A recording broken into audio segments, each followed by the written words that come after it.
Hi, good afternoon, everyone. Welcome to Section 1. Welcome, everybody. Welcome with your host, Stefan Ramkisoon and Kyle Taklal Singh. We took a very brief break last week For Diwali. for Diwali. We saw it fit. We spent some time with some family. Yeah. And we did some cleaning, as everyone did. Yeah. Had a Sunday to relax. Had a Sunday to relax. Yeah. But we're glad that everyone has joined us.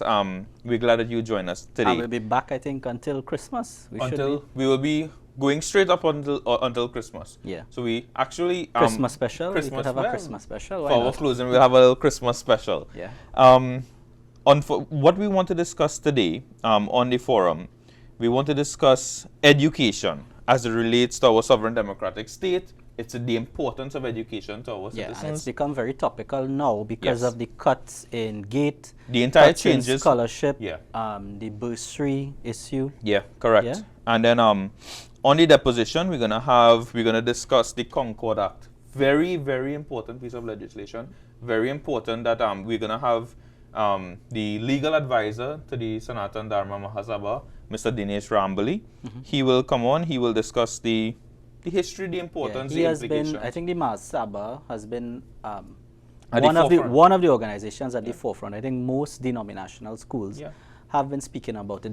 Denominational boards have been speaking about it. And we're going to have a chat about what is this whole Concord Act about, why is it so important. And it's coming up because the Education Minister, the Honorable Minister, has indicated that she's having some consultations on the act. So consultations have begun. Yeah. So we want to see what are those implications, what are those consultations. Now, in my view, anytime the government says anything about consultation, it means that their mind is already made up.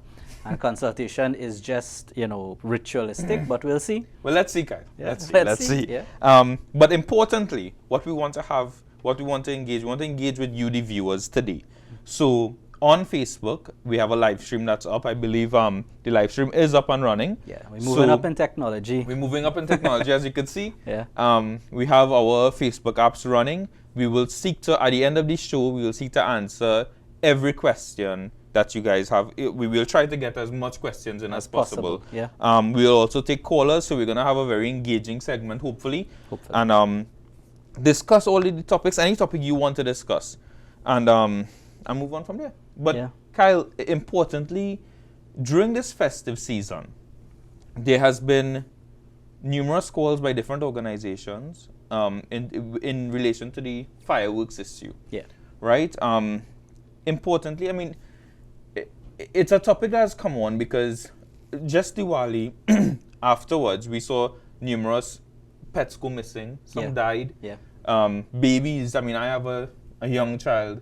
He was crying into the night because of fireworks. Yeah. It's an issue that I think needs to be addressed. Yeah, I think we are now moving into this season of almost like a type of, it's a season where while we as humans celebrate, it's almost a bit of cruelty towards animals because almost every night you have young children, almost every night you have these explosions going off in the air.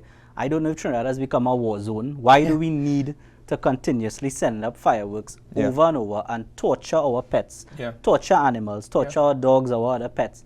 There needs to be, and this has been our topic for many years now. Many years. There have been many activists, many social activists, many animal rights activists who have been calling for the ban of fireworks, or at least the regulation of fireworks. Yeah.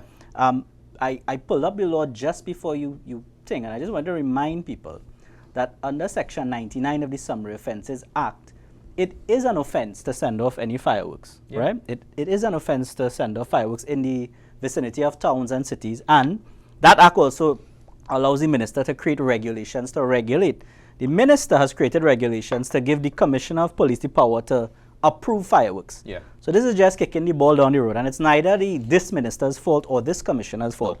It's just bad law. It's bad law. I think, in my view, we need to, pass a law that either properly regulates this explosive, these explosions that people call our fireworks and are entertaining. Yeah. That has to be either prohibited or seriously regulated and limited to maybe an hour or two. No, if you're going to do it. It needs to be seriously regulated. Let me tell you. And the fireworks industry in Trinidad and Tobago is a big one. The consumer base is big, apparently. Yeah. I mean, I thought we were in a downturn in terrorism. It's slowly in Well, it's literally money just going up in and blowing up, so I don't understand it. But I mean, where I live, every night, I mean, Diwali has happened. It's gone. Yeah. But every night we hear explosions going off and fireworks, and then my baby struggles to sleep because of it. Yeah. I know your dog is scared.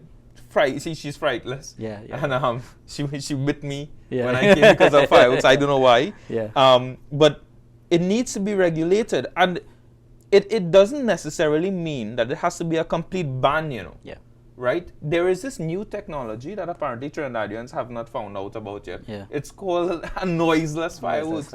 We can have the fireworks and have the beauty of the fireworks without the implications. It has to be juxtaposition. It can't be done in isolation. Correct. You also have to have proper animal cruelty laws. That is the point. We can't rely on an old antiquated Offence in the Summary Offences Act to deal with cruelty against animals when in fact it does not capture all of the behavior that exhibit cruelty towards animals. Yes. Why not have an animal rights authority? Why not give specific officers powers to go into to places where animals are being mistreated, go in without a warrant or with a warrant, and arrest and detain and save animals, get them to shelters?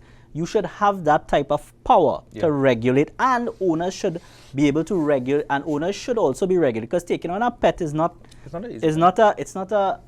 something to be done. It's a serious responsibility to have a pet.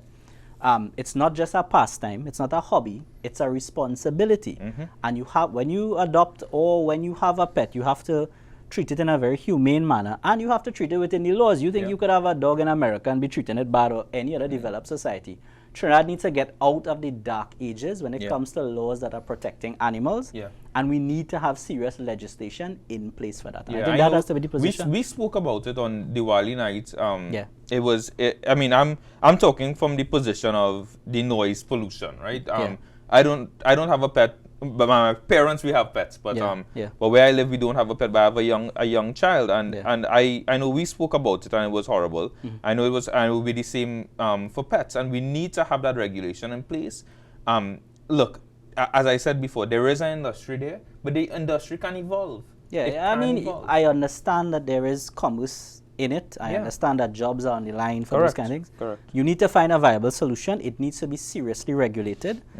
Maybe some provision in the law that if you're going to send up fireworks, you have to give 24-hour notice to the neighborhood. There could, you could come up with regulations. I don't expect a total abolition all at once, even though that is probably desirable for people like me who love pets. But you have to look at both sides of the spectrum, right? But it's been too long that nothing has been done, and society has been calling for this. Apart from animals, it's just a nuisance to some people as well. It's just a nuisance, and especially it's set up in it's set off in anywhere, anytime, any yard. That can't be right. That can't be right. And as I said, it's a fire hazard. It probably needs to be done in sync with animal rights laws, proper, robust animal rights legislation in the country, to protect animals and to protect, to prevent animal cruelty. Yeah, exactly. And well, talking about legislation,